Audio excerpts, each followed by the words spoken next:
हरे कृष्ण। भगवद गीता अध्याय 2 श्लोक संख्या 22।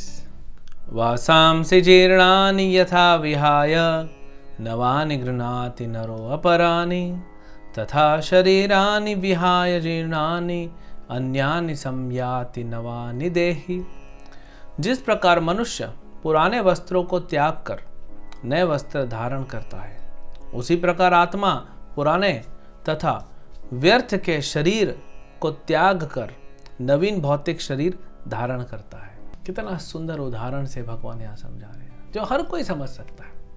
देखिए, हम सभी बाजार जाते हैं, कपड़ा खरीद के लाते हैं और नए कपड़े को तो बहुत प्रेम करते हैं, थोड़ा सा भी दाग नहीं लगना चाहिए।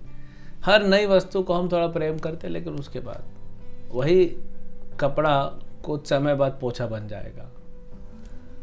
तो आप कपड़ा खरीद के लाते हैं, फिर उसको अच्छे से ड्राई क्लीन करवाते हैं, पहनने के बाद फिर यूज़ करते हैं, धोते हैं। तो पानी के संपर्क में आने से धीरे धीरे उसकी सिलाई कमज़ोर होती है और फिर कपड़ा जो है वो उसका शाइन, उसका रंग फेड होता जाता है। फिर धीरे धीरे करते कुछ महीने, कुछ साल, डिपेंड करता है कैसा कपड़ा है। फिर एक दिन आता है, आप उसको थोड़ा फट जाता है तो आप सिलाई करा देते हो, कहीं और से फट गया तो थोड़ा रफू करा देते हैं। लेकिन फिर आप देखते हो कि बहुत पुराना हो गया, 2-3 बार इसका अलग अलग जगह से सिलाई हो गया, अब इसको छोड़ देना चाहिए। तो आप क्या करते हो, पुराना हो जाने का उसको त्याग देते हो, फिर पोछा बन जाता है और फिर क्या करते हैं, फिर नया ले लेते हैं। तो उसमें कोई परेशानी है? पुराना छोड़ोगे तभी नया मिलेगा।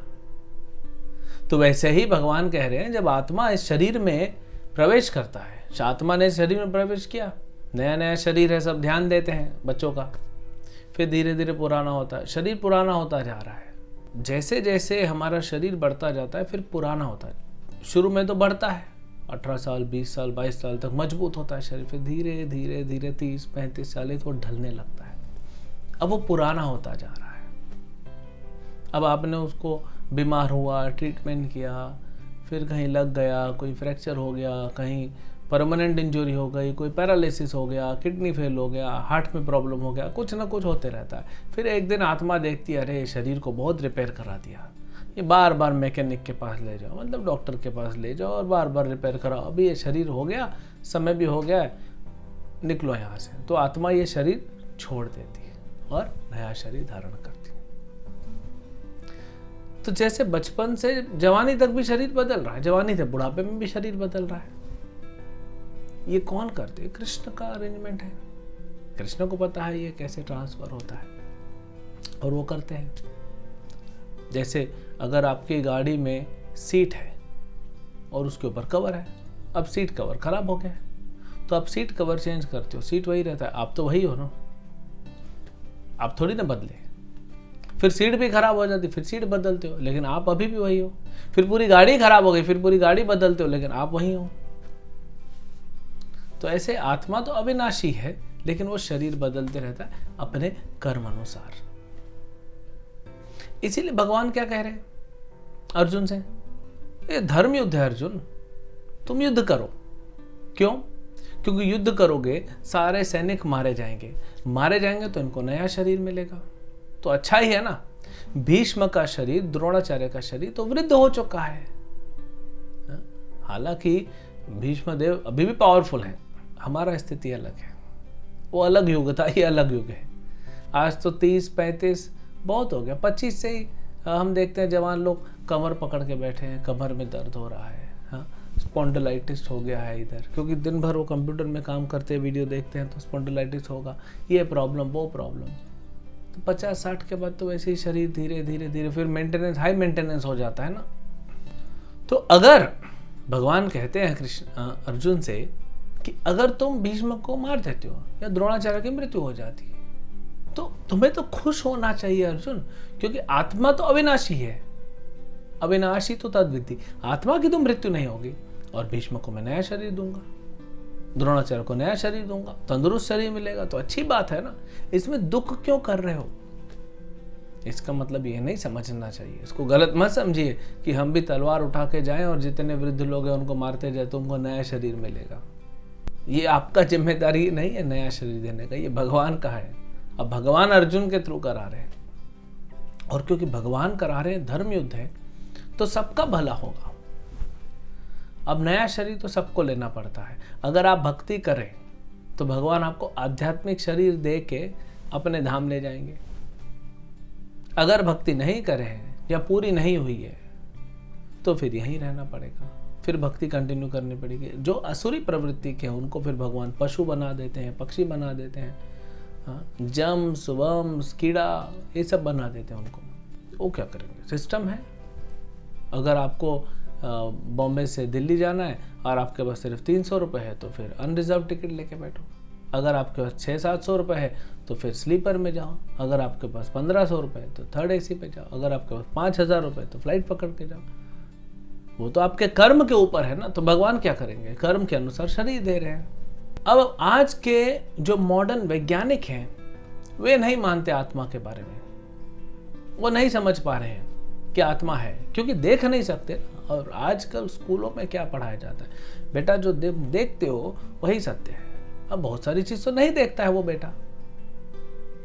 कितनी चीजें हम देख पाते हैं, ऐसी बहुत सारी चीजें हैं सूक्ष्म देख पाते हैं। आप मेरे मन को देख पा रहे हो, आप मेरी बुद्धि को देख पा रहे हो? नहीं। इसीलिए तो इंटरव्यू होता है जॉब के पहले कि पता पड़े कि उसकी बुद्धि कितनी है। लेकिन उसे क्या पता, एग्जाम होता है, उसे क्या पता पड़ता है, चीटिंग करता है या रट के आ गया और फट से वहां पे छोड़ दिया। हाँ, रात भर बैठ के रट्टा मारते हैं। बहुत सारे स्टूडेंट ऐसे करते हैं, सवेरे छोड़ देते पेपर पे और अच्छा मार्क्स आ जाता है। तो क्या वो बुद्धिमान है? या जो व्यक्ति नहीं पढ़ा क्या वो बुद्धिमान नहीं है? ये मॉडर्न कल्चर का बड़ा दोष है ये। जैसे जो किसान है वो मान लीजिए नहीं गया, उसको पता है कौन सी खेती कब करनी है, क्रॉप रोटेशन, ये तो मॉडर्न साइंस बोलता है क्रॉप रोटेशन। लेकिन ये तो किसानों को पहले से पता कि ये वाला डाल।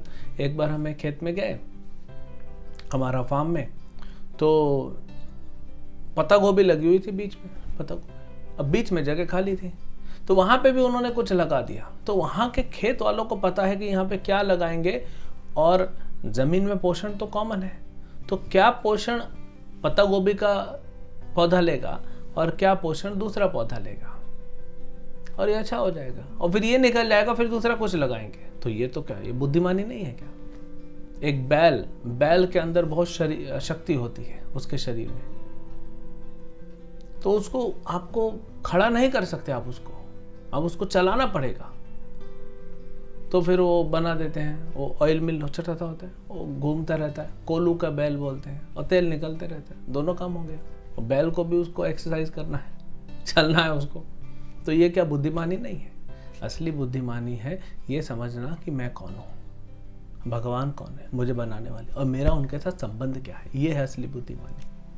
तो एनीवेज मॉडर्न वैज्ञानिक जो है नहीं मानते, लेकिन इतना मानते हैं कि पूरे शरीर में जो ऊर्जा आ रही है, जो शक्ति आ रही है, वो आ रही है हृदय से।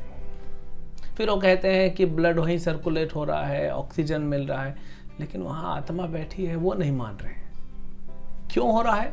आत्मा की वजह से हो रहा है। तो भले आप माने ना माने, लेकिन इतना मान रहे हैं वैज्ञानिक कि हृदय से ही। और भगवान कहते हैं हृदय अर्जुन तिष्ठति, कि हृदय के देश में ही आत्मा रहती है। और जब ये जैसे हमने कहा शरीर पुराना हो जाता है तो छोड़ दे।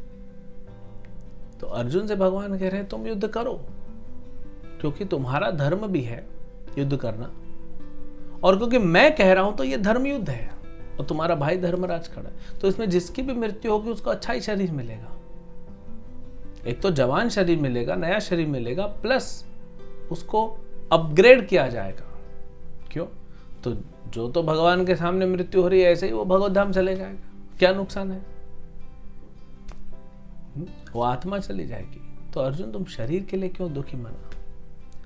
अगर मान लीजिए आपके पास कुछ कपड़ा है जो आप 2 साल से यूज कर रहे हैं, पहन रहे हैं, 2-3 साल तो चलता है कपड़ा, क्योंकि अब कभी 10 दिन में 15 दिन में एक बार पहनते हैं। और कोई व्यक्ति आके कहता है कि ये कपड़ा को मुझे दे दो, और उठा के उसको फाड़ के फेंक देता है।